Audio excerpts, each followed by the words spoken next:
अस्सलामु अलैकुम वरहमतुल्लाहि वबरकातुहू। वुचो बच्चो करो तुम पन किताब पेज नंबर 200 तुम यूँ पारा माश तुलर यमन हंद क्वेश्चन आंसर करान। पूंचम सवाल वनो मे रात मगर यह रोजा थोड़ा इनकम्प्लीट। पूंचम सवाल कारकुन तुलर कम कामि करान। कारकुन तुलर कम कामि करान। ये लिखित तह वंस तो कम कारकुन तुलरन हज वंस तो कम।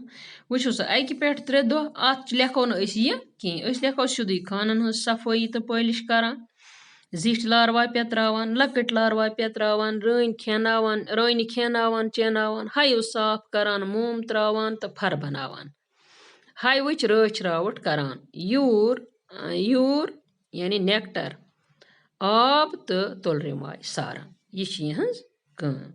वुच तो अत पे ब्या सवाल क्या ब्या सवाल बेहवाल तुलर क्या बाजे गन मज कड़ित सन तिकाज वुच तो ये लिखित तुम कड़तो तुम बेहवाल तुलर अत यी तुम पान समझ। बेहवाल तुलर यम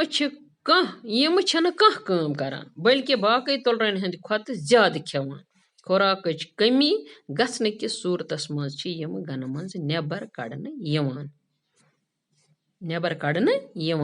तो नेबर कन कैचन गंटन मज बच करान मरान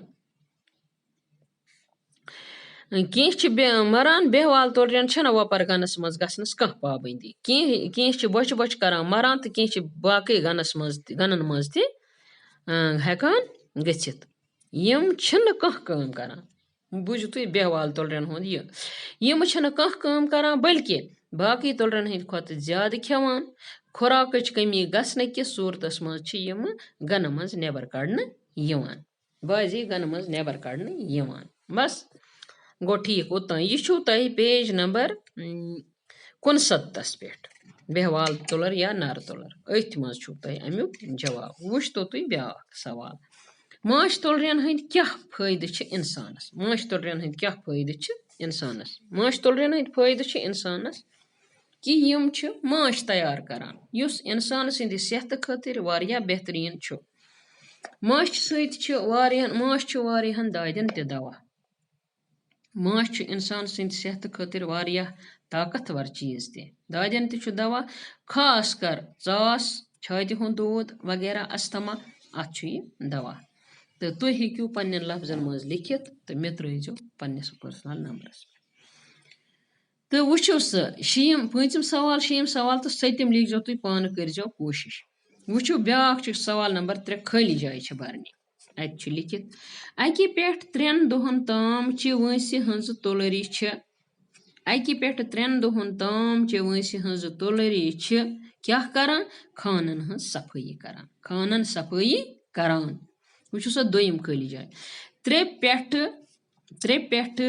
7 दोह ताम 3 पे 7 दोह ताम वंसि हंज तुलरी जिठ लारवा रचान पत 6 पे 10 दोह ताम वंसि हंज 6 पे 10 दोह ताम 6 पे 10 दोह ताम वंसि हंज तुलरी लकट लारवा रचान क्या लकट लारवा रचान 8 पे 12 दोहन ताम वंसि हंज तुलरी रन खेनावान चेनावान 10 पे 14 दोहन ताम वंसि हंज तुलरी हायु साफ करान 14 पे 20 दोह ताम वंसि हंज तुलरी हाइवच रच रावट करान ठीक। वुच तो बे अक लट ब्या नजर अत पे अकि पे 3 दोहन ताम वंसि हंज तुलरी हाइवच खानन सफाई करान 3 पे 6 दोह वंसि हंज तुलरी जिठ लारवा पेत्रावान या रचान 6 पे 10 दोह ताम वंसि हंज तुलरी लकट लारवा रचान